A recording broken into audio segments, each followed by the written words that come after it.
What's up everyone? Today we're going to be welding together one of our production air-to-water intercoolers.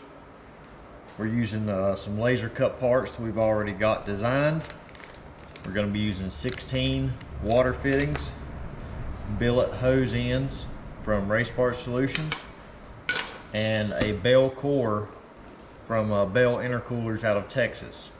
I'll be welding this together with an Everlast 350 EXT power TIG, and at the end of the video I'll go over what settings I have on this welder and what tungsten I use, etc., for those interested in how I go about my aluminum welding. So enjoy.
Well, now that it's all welded up, let's go over the welder setup and what I'm using. For those of you that haven't watched the channel much, I'll just kind of go over what welder I'm using and just all the details. So first off, a lot of people have asked about this gas bottle. This is we use air gas, and this is their new Arcal Prime, which is supposed to be more pure argon. Not so much that, as this bottle is pretty awesome to set up. So you got your on off switch right here. That's on, that's off. You got your full and empty. You got your built-in regulator, which goes all the way up to like 70 on the flow. And then you've got a quick connect gas.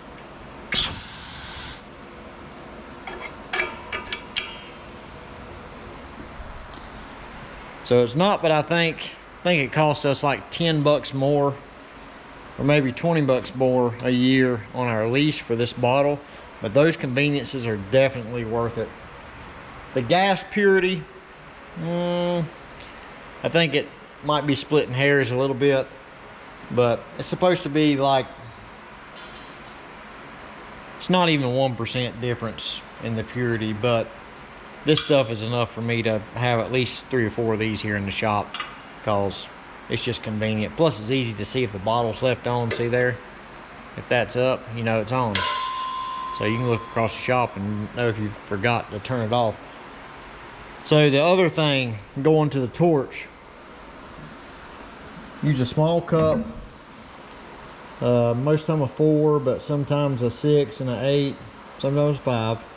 Now I'm flopping around on my numbers. Stubby gas lens. This is a 20 torch. You can see it's kind of weird looking. My other employee, Cody, decided to make this a flex head torch, even though it's not. And I come over here and it was bent like my finger. I said, dude, what's going on here? He said, oh, I'll bend it back. I said, this ain't a flex head. He said, oh, I didn't even notice. I guess he was Hercules or something, just grabbed it and bent it. But I straightened it back up. Does all right. The welder, Everlast Power TIG 350. This is it's a great welder. Everlast is the best bang for your buck. 350 amps of power. This whole setup right here with the cooler and everything and the cart, less than $4,000 shipped.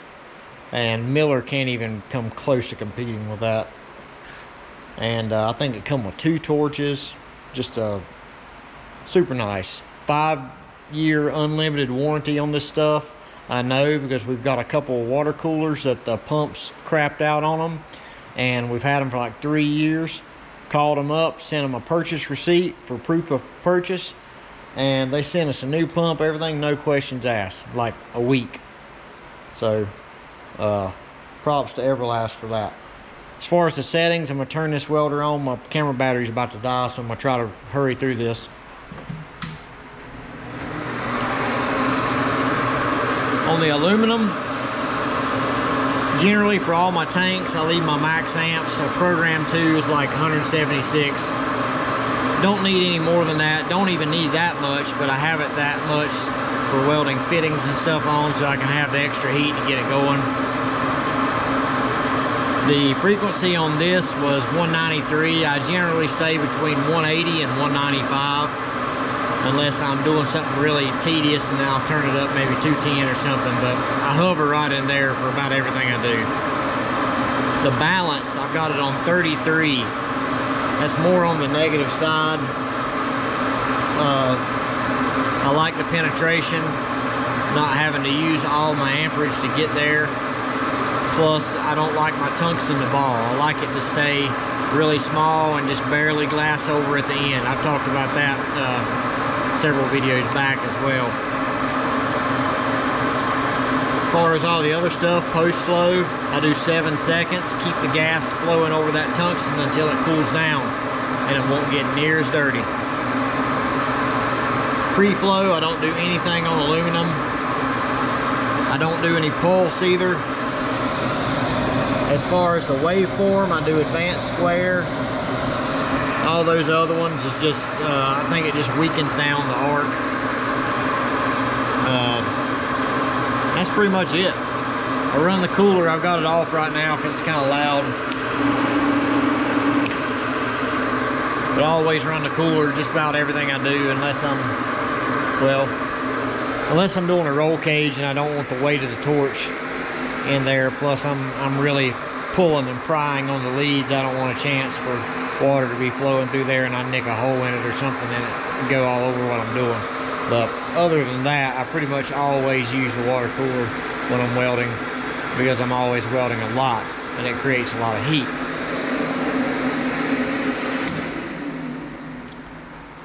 The tungsten, 3/32 white, if I didn't say that. I don't think I said anything about the tungsten. I can actually go over here to my toolbox and show you the details of that. See if I can find some. There you go.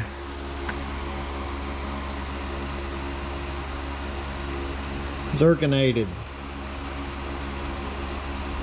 0.8% white. So that's what I use on all my aluminum. I've been using it for years. I've tried red, purple, the green.